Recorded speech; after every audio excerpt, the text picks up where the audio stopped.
إن الحمد لله وحده والصلاة والسلام على رسوله لا نبي بعده أما بعد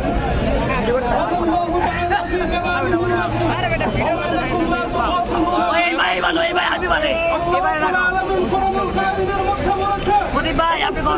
তোমাদের কি হলো তোমরা যে আল্লাহর রাস্তায় জিহাদ করো না আমি আজকে সবার বুক থেকে ঘোষণা দিতে চাই আমরা আল্লাহর রাস্তায় জিহাদ করতে চাই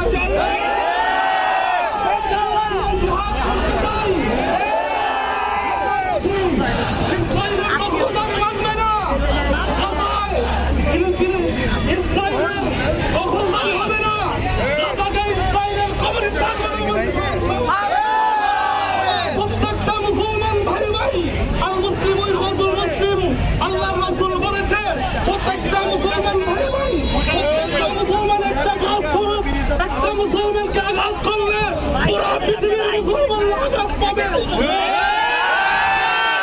আমরা বলে দিতে চাই ইসরায়েল ছুড়ে রাখো তোমাদের অধীনে যাবে না